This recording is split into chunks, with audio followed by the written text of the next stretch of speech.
Hey, you two. Thank you for tuning in and, coming in and listening to what I gotta say. Just gaining more knowledge on, becoming a American State National Secure Party Creditor. And I just want to, hey, subscribe, like, comment, and I'll be coming on here to answer some of y'all questions as well.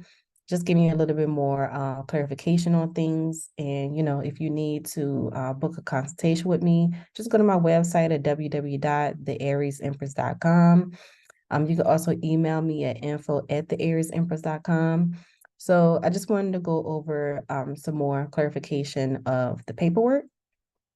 So when it comes to the 928 status correction documents, I did do a video on that, going over those documents, but that is not all of the document process. Those documents are if you want to become American State National.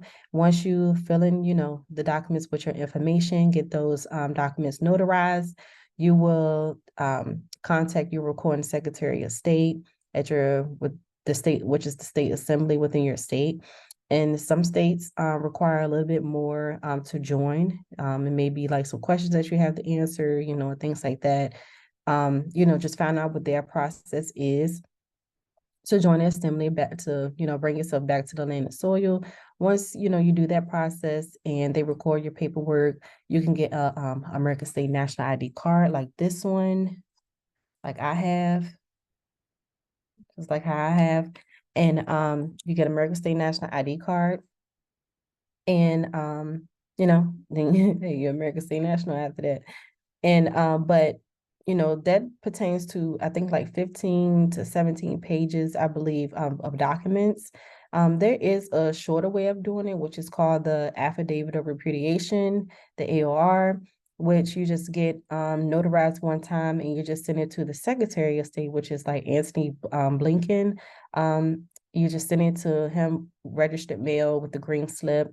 Once you get that green slip back, you will put that green slip on public record, let them know that, they received it and you have your proof. And it's just simple as that. But the only thing about that, kind of that, you don't get American State National ID card. So if you want to do, or you can do both. It's totally up to you. I did both. It's totally fine. With the 928 size correction way, I no longer offer doing the service. I used to do the service for people, help them fill out their paperwork and, just send it to them and you just have to do the filing, but I'm no longer doing that anymore due to, circumstances or whatever. But I do have the templates on my page. So you can purchase them for $50. It is on my page. You just go on www.theariesempress.com, scroll like kind of almost to the bottom, and you will see those templates. You can get them and you can totally do the whole process yourself. And it does come with the instructions and how to reach out to your recording Secretary of State so you can record them. And if you do have issues recording them with your recording Secretary of State, you can record them in your county. And you can also once you finish your paperwork, you can put them on your UCC if you like. That's totally up to you. Start, doing studying more about what the UCCs, because that puts like a lien on, your assets and things like that in yourself. So that's very, very important to do as well to become a secure party creditor. Before I get on the secure party creditor part, I want to talk about well, I think I just discussed that. Yeah, the affidavit of repudiation, like I said, is a shorter way. Like I said, you just get it notarized one time, send it to the Secretary of State, and then that's it. Like I said, the con of that, you just don't get a American State National ID card.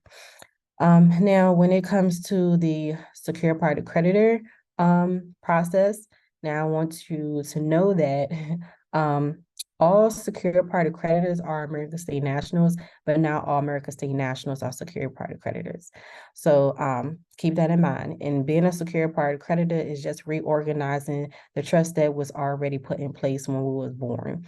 So when we was born, our parents sold us over, to, the government and stuff like that. And they created a trust in our name, which is the all caps name, right? So do because of this, now we have a trust that's within our name. We think that this all caps name is us and it's not. And that is the trust name. And we have been thinking that we're, obligated for the things that's in this debtor's name, but we're not obligated to it. Now, there's a little bit more to it, even when it comes to like contracts that you put yourself into, and going through these contracts that we sign off on as the living person, but it's in the debtor's name. So, you have to go through these contracts with these companies that you're with, see what fraud they committed, and, do a administrative process on them about, the fraud that they committed against us, making us think that we're obligated for this debtor liabilities. So, like I said, it's a little bit more to it with that, but becoming a secure party creditor, it gives you a little bit more stance and a claim over the fraud if you want to put it together any type of case or anything like that. And becoming a secure party creditor, you're taking control over the all caps debtor's name, and you're separating yourself from the GOV jurisdiction. I'll just say GOV. I don't want to say too much for, the stuff to get taken down, anything like that. So, but I explain more of this stuff in my mentorship. Right now, I'm still doing my mentorship class. And so the next mentorship starts on January 23rd of 2024. You can go to my website to look at more details about that. This time, I'm not going to be doing live classes anymore. It's going to be recorded, and you will be able to download templates and be able to watch the videos over, as many times as you need to. And on Tuesdays at 7:30 Eastern Standard Time, I will be doing Q&A on Zoom. So every week you'll be able to ask me questions about, the courses that you have been watching, and about the templates or anything like that.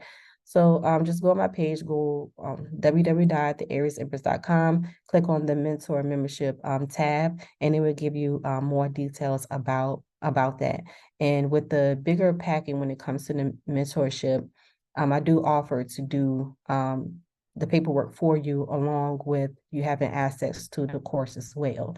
So it's two different packages. So just go on there and check that out. And like I said, I go over more details about this process in my mentorship. And what else I want to go over? Go ahead. What else? Oh, I also want to go over the certificate of live birth really quick, because I know I have been getting like a lot of questions pertaining to that. So I want to let you know that getting your certificate of live birth authenticated on the state and federal level is the deed to yourself. That is the purpose of it, is getting the deed to yourself of that all caps name. And you be able to use it in different scenarios if you need to use it. So it's important to get at least more than one authenticated. I would say at least 3.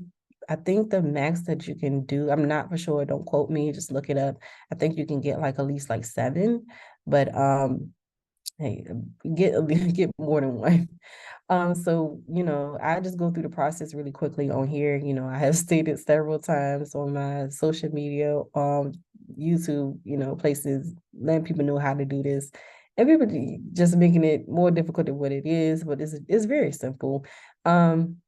You just go to Vital Statistics. If you near it, I would say go up there so you can get it the same day instead of getting it offline, which you can go to vitalcheck.com and order it offline, because it can take some weeks for it to get to you. But if you can just go there and drive there, and you can get the same day. So you want to get the long form, which is the certificate of live birth. You want to make sure it says that it's going to have more details about you on there regarding yourself, your parents, and things like that. And you're going to want to go online and put in, for instance, if you're in Florida, you will type in Florida authentication cover letter, and that should be like the first link that pop up. Some states do apostilles, some states do both. So I want to let you know, if your state do apostilles and authentication, you're going to want to do the authentication. And not the apostille, because when you sit on the federal level, if they find out your state also do authentication, you got an apostille, they would not authenticate it for you. So, but if your state only do apostilles, you can get an apostille, and the federal level will authenticate it for you. So I just want to make that clear. So once you, get your certificate of live birth, go on Google, type in, your state authenticated cover letter. You're going to fill that out normally. It's not too much to it. You don't have to. I've seen comments saying, do you have to put your name in all caps on the cover letter? No, you do not. Yeah, so just fill it out, your name, address that you want to get it sent to, how many that you're getting authenticated, which is the amount, whatever their amount is to get it authenticated, and how many you want to get authenticated. And you're going to want to do a money order for that amount. So you're going to have that cover letter, you're going to have the money order, and you're going to have your certificate of live birth and the envelope. Okay, if you want to do certified mail, if you want to have proof, that you're sending it, that is totally up to you. You can do regular mail if you want to. So, but you want to do the brown envelope so you're not folding it, and also have a return envelope in there too. I mean, you can do priority mail if you want to. It is a certain way that you do supposed to do your address, which you can go to the first video that I have done on here, how to authenticate your birth certificate. You can see how I did it on there. I know that it's a little box on the side of me showing it and you really can't see, but I do go over it again after that because I noticed that I did make that mistake. So, just watch it through and I show you how to do your address. If you want to do it that way, that's totally fine. And you send that on the state level. Once that comes back, you're going to want to look up the DS 4194 form on Google. You want to print that out, which is the federal level cover letter, and then you're going to fill that out, see how much their authenticated price is, which I believe is still $20. You'll get a money order for that amount, or how many you getting authenticated. If you're getting two, is $40. Okay. And then you're going to send the authenticated birth certificate on the state level in the envelope with the cover letter, with the money order, cover letter, with the authenticated state level certificate of live birth, along with a return envelope so they can send it back. Okay. And then, just send it to them. And once they send it back, voila, you got authenticated birth certificate. That's it. That is it. And like I said, there's like the D to yourself. So those are a good little summary of the documents, that I'm giving you. So again, with the 928, I'm no longer doing the services, but you can get the templates off my website. Follow, and like I said, it comes with the instructions, follow the instructions to whatever, and it gives you the link to find your recording Secretary of State. And you can, like I said, you can also record it in your county. Also, hey, you can put it on UCC as well. When it comes to your UCC, that is part of like the secure party process, which comes with a little bit more documents and things like that, like your trust, your Form 56. What else? Like I said, the UCC, your common law copyright document, your security agreement. Oh, I do want to clarify, when you're doing your UCC, in order to do the UCC, you have to have a security agreement. You do not have to, when you're doing the process and you're sending the documents where they need to go, you don't have to, you don't have to send the security agreement along with the paperwork. Your security agreement is for your own personal records. Some of the documents that you complete are for your own personal your own personal possession, but you have to have that in order to send the other documents to where they need to go when you place like the document numbers on like your UCC and things like that, to where they need to go. So I do want to clarify that you need a security agreement in order to do a UCC filing. Okay. And that is a part of the secure party process. So I wanted to make that clear. And I believe that's it. So far, a good little summary, and and with the affidavit of repudiation, which is the shorter way of becoming an American State National, I do offer that service on my website as well. You can purchase that. I believe I have it for like $100. I offer doing that for you if you want to take that route. And then I do have, you can buy the templates for the secure party creditor part if you want to do it yourself along with the instructions. or you could have me do the whole process for you. Either the process of just doing the documents and you do your own filing and I send the instructions, or I can do the whole process where I do the documents, the filing, and notarization on your behalf. So totally up to you. Just go on my page, www.theariesempress.com, and check out the services and see what best, is for you. So I did want to, just give some clarification over that. Any other questions that y'all have, just let me know. But I think that's a good little summary that I can give y'all right now regarding everything. And like I said, if you want to book a consultation with me, just go on my page and go to the contact us tab to book a consultation. It's not on the service tab. Just go to that tab. So all right, y'all. So if y'all have any more questions, just let me know. I'll get on here to answer any, just giving you a good little summary of the documents and everything. And I will be uploading more videos for you all, giving you more details about things. There's a lot of things also, you just can't talk about online because you have to keep it private. The reason why I have my mentorship. So I can give you all a little bit more, background information and things like that. Because I know like just trying to get the word out to everyone. It's just, you don't want to over give information when some things do supposed to be private because you're taking yourself from the public to the private. And I know people just want information, but like I said, a lot of this information is private. You have to keep it on the private side, so there's only so much we can say in the public, and some stuff we said too much. Even myself. But I'm learning to try not to give enough, but not too much.